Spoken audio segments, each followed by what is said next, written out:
Welcome to the Fintech Combine. I am Kris Kovacs, your host, and this is the series where we talk with and sometimes about community-based institutions.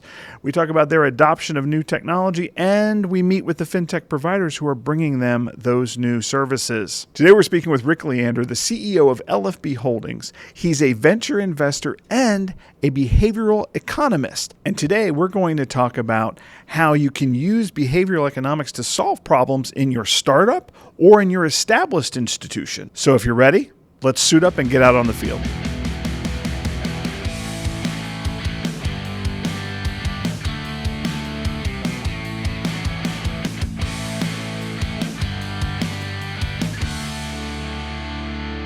Rick, thank you very much for joining us. You and I met again at Converge South in Charlotte a couple of weeks ago. And although we've known each other for a little while, I was fascinated by the new work you're doing in regards to behavior economics. So can we start in the beginning? Help me understand, what is behavior economics? Sure, Kris, and great to see you again, and great to catch up. In a nutshell, behavioral economics is the study of how humans analyze choices and make decisions. If you think about the classic economics that you took way back in school, it made a bunch of assumptions about the way humans and markets work. It told us that we were logical, that we had stable preferences, that we were good at risk analysis, that we were great at weighing short and long-term environments and decisions. Basically, what classic economics says is that we're all Mr. Spock. Behavior economics takes a very different view. It says that we are incredibly short-term driven, that we are easily swayed by things that shouldn't sway us at all, that we're emotional, that we operate in different states and different phases. Basically, behavior economics tells us that we're all Homer Simpson.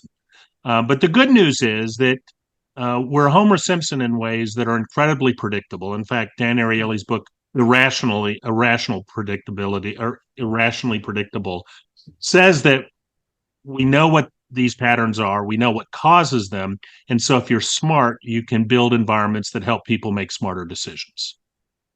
And your firm consults with a variety of companies to understand those kinds of behaviors and where and how to adjust their approach to solving those problems. Do I have that right? That's correct. We work with a wide array of companies. Our portfolio actually started with a heavy focus on credit unions and on smaller financial institutions. But increasingly, our portfolio is now focused on smaller organizations, a lot of early stage companies, primarily in fintech and healthcare. And the thing that connects those two is, in both of those cases, we're asking people to shift behaviors today for benefits that may not accrue for years or decades, right? So, spend less money on the coffee every day so that in 40 years you can retire, or don't eat the donut today so that you don't get diabetes in 30 years, right? Those are really tough kinds of trade-offs for most people to make. And so it's one of the reasons why behavioral economics, particularly in the field of fintech and healthcare, has been such a popular effort these days. So when you work with a startup, how do you help them understand the impact of behavioral economics and coach them toward improving the results for themselves and their customers? Well, there are a lot of ways that conversation goes. One of the things that we often see with startups is a desire to be very, very broad. They see a problem and they have 1,000 ways to fix it. And so one of the things that we spend a lot of time often with startups is to get more focused, not just in terms of their vision, but in terms of what they offer their clients, their customers. And the reason for that is, back in school, we used to have this term, everybody's heard this term, analysis paralysis. In the consumer world, what we talk about is too many options often lead to somebody not making a decision at all. So a lot of the work we do with startups is to get them really focused on a handful of options early on, see what works best, and then move from there, as opposed to putting the 15 or 20 things that you think will help somebody lose weight or build a savings program. Start with a smaller list, start with two or three, monitor progress, and then move from there. So I'd say limiting options is probably one of the early conversations we have with almost every startup we deal with. How does the conversation differ if you're dealing with an established company? Well, with an established company, normally those conversations begin with the notion that they have some sort of a problem. They're not getting the uptake on a product they want, or they think their customers aren't listening to them, or could be any number of things. And so often it's, we have this problem. We've heard something about behavior economics, or a friend of mine has said you help them with a similar problem. And so these initial engagements with larger companies start out with what they think is a very targeted problem, and they're looking for a very targeted solution. Do you, in your engagements with companies, do you focus specifically on solving a particular problem, or do you leave behind a better understanding of behavioral economics so that they can apply that for themselves in the future? It is always the latter, because one of the things we're very clear about with every client that we talk to and every engagement is that there are no guarantees that what we're going to talk about in your environment will work. The number of organizations over the years who've said, you helped Susan solve this problem in Washington State. Can you help me solve the same problem here? And our answer is always, well, maybe. Because the thing that so many people miss is that a solution tends to work in a particular environment because of the ecosystem, and no two ecosystems are the same. You can't go to Hawaii and say, gee, the palm trees are really pretty here. I'm going to take some and grow them in my backyard in Alaska. It doesn't work because the ecosystem's different. But when it comes to solving problems, people have a tendency to go, oh, that worked over there. I'll just introduce that piece here. And then they're frustrated that it doesn't work. So our conversations are always around, you need to understand all of the variables. You need to understand that everything we do, we consider an experiment, because we just don't know how your particular audience, your members, your clients, your employees are going to react to this particular variable change, or set of variables that we change.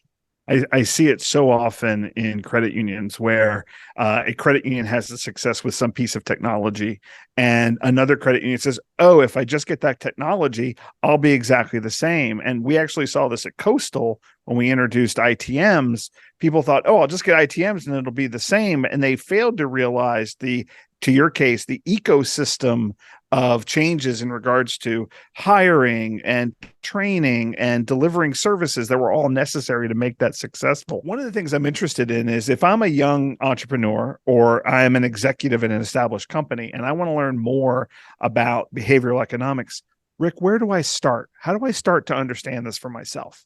One of the issues clearly is that when you Google something on the internet, you're just as likely to get bad stuff as good stuff, right? We all know that. But if you do some research online, you will find some interesting things at play. I think there are three books in particular that are terrific, written by people who are well regarded in this. One that I've already mentioned, Predictably Irrational, written by a friend of mine, Dan Ariely. The very first book I ever read on behavioral economics, and it's really insightful. Talks a lot about the kinds of errors that we make as we analyze choices and make decisions, and ways you can adjust for that. Another one is called Nudge by Richard Thaler. Richard Thaler, 3 or 4 years ago, won the Nobel Prize in Economics for his work in behavioral economics. And it's once again a very easy read with lots of really good examples, and we'll give you some things to think about. The last book is a little bit tougher to slog through. It's Daniel Kahneman's Thinking Fast and Slow. Daniel is one of the godfathers, one of the founding fathers of behavioral economics, and it's a very deep dive into a number of things that he and his thought partner worked on as it relates to behavioral economics. Those three books, I think, ought to be the foundation of any library that you're creating on the topic of behavioral economics. When you're working with the client, can you describe your typical engagement model? Yes. So, as I said, particularly for established organizations that have some traction, they've got a specific problem. They've got we had a whole slew of different problems that we've seen from credit unions from, my members aren't listening to me, and so I need to improve my marketing campaigns to I'm trying to get my members to save more, and I've rolled out all these new tools, and nothing seems to be working. So we sit down first and make sure we understand with the executive team or whoever the sponsor is, what's the problem they're trying to solve. And then typically what we do is a deep dive into the organization. So we'll spend time talking to various constituents within the organization. We stick with the credit union model for a second. Mm-hmm. So we'll talk to people in the branches. We'll talk to people in the various departments. We'll talk to frontline people and executives. We'll review marketing materials and other kinds of communication that they send out to their members. We'll look at websites. We'll try and get a sense for history, right? You think this work you're doing isn't being successful. How have you come to that conclusion? What data have you used? And out of that begins almost always to create some sort of a hypothesis about what might be going on. And sometimes it's clear that they've identified the problem correctly and we have some sense for where we need to focus. But oftentimes, what we discover is what they've identified as a symptom of a deeper, more underlying problem. And so then the conversation around, have you considered that maybe the problem is actually X and that's why you're getting the result you're getting? It's got nothing to do with the fact that your marketing brochure is too short or too long. Right. Um, and then out of that comes some work. As I said, all of these conversations that we have with our clients are now it's time to do some experimenting, right? We've got a hypothesis for what the real problem is. Let's brainstorm some ways to actually deal with that problem or to alleviate that issue. And then we put together a series of interventions and stick them in the field and see how they do.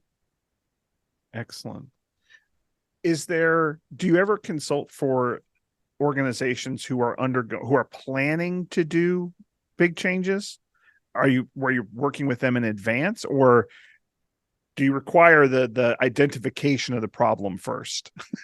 Can I avoid problems using, I guess that's my question, right? Can I avoid problems using behavior economics, or do I have to wait for the problem to surface? Yeah, the short answer is you could do some things to avoid or at least lessen the likelihood of a problem. Okay. But once again, because of the way we're wired, we tend not to think about that.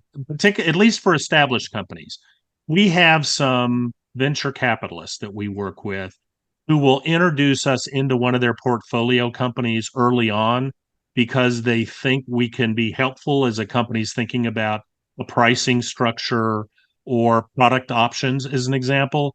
But that's reasonably rare. Usually it's uh, once again, think about healthcare, right? The idea of doing something proactive would make a lot of sense, but most of the time we wait until something hurts or is falling off and then we go see the doctor. Yeah. It's like you're calling me out, Rick. That's what I feel like. I feel like you're calling me out on this. This is my show. You're not supposed to call me out on that, but I appreciate it. I really do. Well, we've known each other a long time, so that's what you get. We have indeed. We have indeed. If an organization is watching this, because again, we talk to credit unions, community banks, and to fintechs. If there's an organization that's interested in working with you, how do they reach out to you to talk about a potential engagement? The quickest thing to do is to just shoot me an email. It's Rick Leander or R Leander at lfbholdings.com. We also have a website, lfbholdings.com, but the easiest way to do is to just send an email and we'll get back to you. Excellent. Excellent. Rick, I really appreciate you joining us today. I think we've learned a lot. I've got 3 books I need to go read, although Thinking Fast and Slow sounds like I should leave that one to the end because I'm going to have to slog through it. So I really do appreciate it, though. Thank you very much for joining us today. You bet, Kris. Thank you very much. Appreciate the time. Have a great day. You too. Wow, what a great conversation we had with Rick. My brain is full. Please be sure to like and subscribe the Fintech Combine on your platform of choice. And don't forget to subscribe to our Discord server where you can keep the conversation going. Thanks for stopping by.